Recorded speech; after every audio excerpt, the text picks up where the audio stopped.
Yo, everyone, Obliv back. Talents are on the screen. We're going 42 to 60. Once you get level 60, you can go ahead and respec and change your improve frostbolt and improve frostbolt. I forgot what it's called exactly.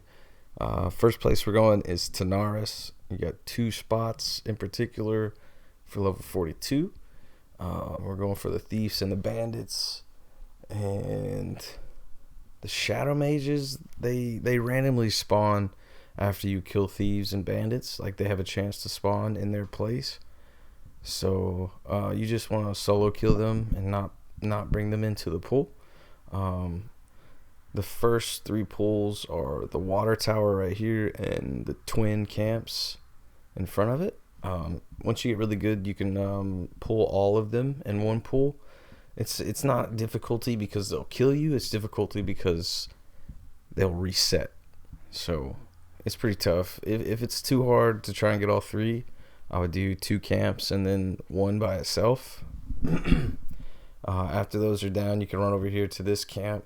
There's usually like 16 mobs around this thing. Maybe not 16, maybe like 8 to 12, depending on if the patrols are there. Once you get that spot, I like to run over to this other small camp to the side. There's usually 4 or 5 mobs, depending on if you get a patrol. And once all these are down and the mobs are not respawned yet, I run over here to these ruins. I think there's like 12 more mobs over here. It's really hard to get all of them in one pool, but you can get enough to make it worthwhile. And by the time you kill these over here at the ruins, the guys back at the water tower will have respawned. And yeah, if that doesn't work, there's another spot you can go. It's the rocks in the... Hold on, wait a second. What the...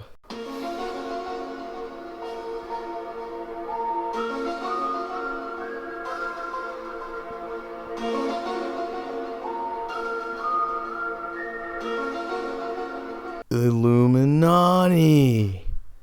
No, seriously, we got the rocks and the blister paws. Yeah, they're at the skeletons, the dragon skeletons in the sand. So each point of that triangle, a skeleton is there at that point. There's a skeleton further south, but it has higher level mobs there, like 47, 48. But once you get to like 44, 45, you can go to Rigger's Cove. Super popular place. This might be taken already. There's people that quest here, and it's a super huge AoE hub. It's always been very popular. But I'm gonna go ahead and show you how I make my pulls here. It's super simple. Once you get used to it, or you can form your own thing up how you do it. I think everyone kind of does it the same though. You clear the docks, clear the boat, and then clear the camp. You want to ignore freebooters. That's their name, freebooters. They're marksmen, hunters, however you want to say it. They shoot you from a range. It's not good. Don't pull them in your pools. Be sure and look at mobs beforehand. But all the mobs on the dock, all the mobs on the boat, none of them will be freebooters. You don't have to worry. This guy's got himself a little pull going, so I was just watching, see if he messed up. He did fine. This is the second pull that I like to do. The top of the boat. If you fall down here, you can just climb the little piece of wood back up, and you're fine. The first pull I like to do is there will be 1 mob per cannon standing by each cannon. I'll pull the first 2, jump on the dock, aggro everything on the dock, jump off to the other 2 cannons, aggro those 2 guys, and then bring everyone right here, Frost Nova, and then I'll drop my AoE down. Yeah, this little area is actually a safe spot. No mobs spawn over here, so keep that in mind. After the boat pull, I like to come through here. I'll jump, aggro the 2 on the deck up top, aggro the ones at the end of the house here, and then I'll run up on the deck, which has 2 more mobs, and underneath the rear of the boat has 2 more mobs. The first 2 usually like to respawn if you don't do it perfectly, which is fine. You'll get it down. and you just AoE them away from the boat out here. This fence is super awesome because you can AoE on the other side of it, and the mobs have to run around the fence. Some places they don't have to, or they won't. They'll just run through the fence. Last pool right here around this campfire, there'll be 3 or 4 mobs. Sometimes there'll be non-freebooters nearby. You can try and grab them as well. And I'll run them up to the stairs on this house and aggro the 2 mobs right inside the door, and then I'll just AoE them down. Super easy stuff. Just rinse, repeat, and that's how I do it. Up next we got Garrison Armoury. I love this place. This is one of my favorite places to AoE farm. I think it's just the change of scenery. You're AoEing dwarves, gnomes, and humans. They're all PvP tagged. The only ones you have to worry about are the engineers. They throw some bombs at you, and they're also ranged, like marksmen. So solo kill those guys. Get it out of the way before you AoE pull. But the biggest thing for me that I love about the place is just, it's so different, man. You got mine shafts going in every direction. You got the little railways for the carts all over the place. It's just super nice, man. I don't know. It's pleasing to me, I suppose, aesthetically. Is that how you say it? I don't know. But yeah, here I'm just wiping out the engineers, kill them real quick so I can make good AoE pulls. I know right now it doesn't seem like there's a lot of mobs that I'm about to AoE.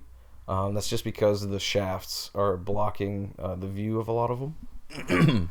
But trust me, after I kill these few engineers, I'll have tons of mobs all over me when I AoE pull.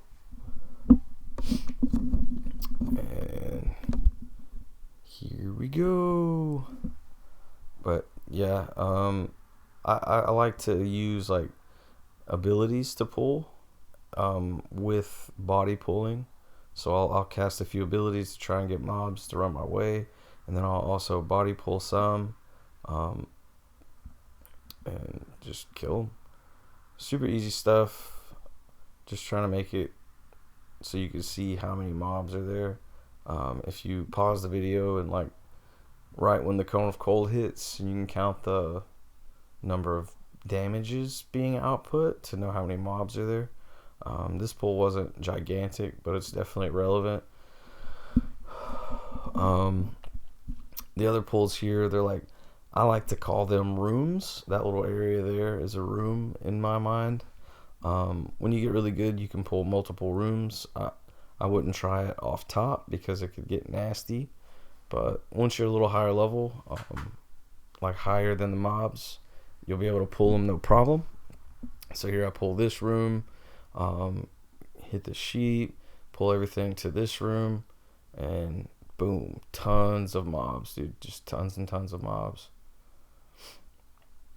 And these mine shafts are huge, man. This place goes on forever, it seems like. So there's definitely no shortage of mobs. You're not going to run out of anything to kill because you can just go further through the mine shaft. Yep, just love this place. Wish I could AoE it to 60. I don't know, it's so pleasing for me. Whew. Here we have Land's End Beach, aka Tortuga, aka Turtle Island. No one knows about it really because it's so hard to get to. You have to swim like halfway across the zone to get here. RIP wall jumping, bring it back Blizzard, please God. But yeah, it's just turtles for days. I'm not gonna have any footage here. Just you run out here and aggro turtles and kill them. It's a huge beach with turtles everywhere. Next place, Sorrow Hill in Western Plaguelands, super popular.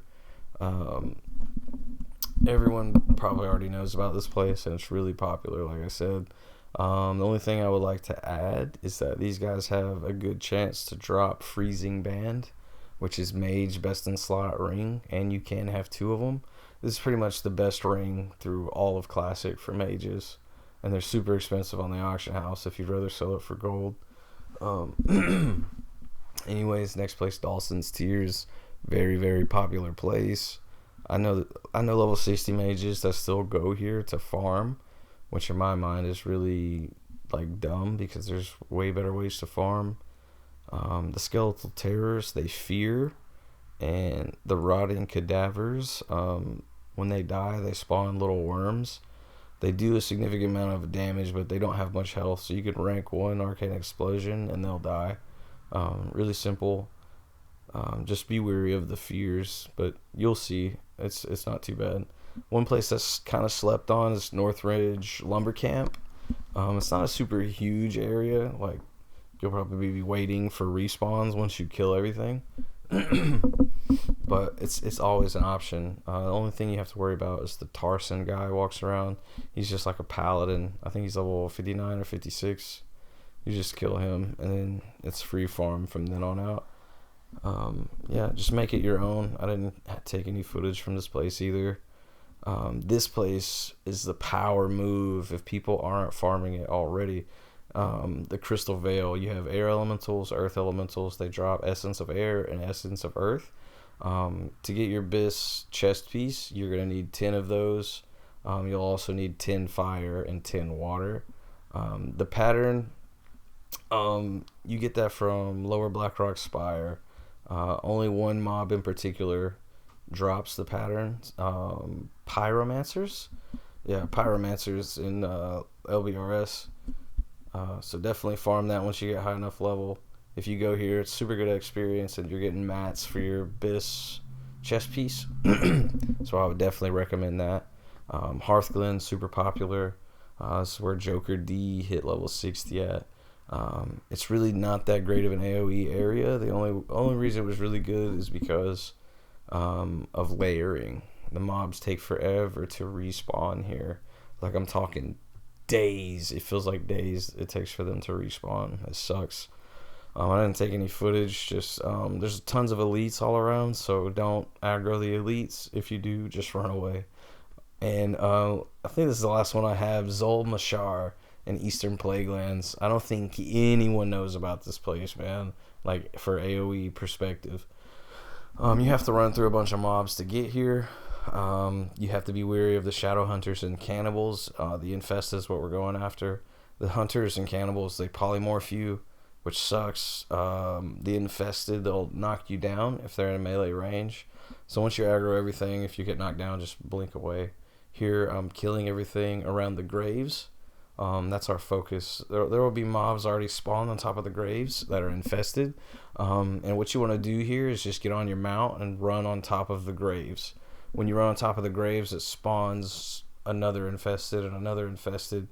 Here I'm just running them around so I can hit the last few graves, and boom, there it is. Huge pull, tons of numbers, dude. It's super awesome. They take like a minute or two for all the graves to respawn, but you'll see them on the ground. You'll pretty much have to clear around the graves before every pull, because the other mobs will be spawned as well. But that's all I got for you guys. This will definitely get you to 60. I appreciate you all checking out the videos and whatnot. I'm going to be coming out with gold guys, all types of crazy stuff.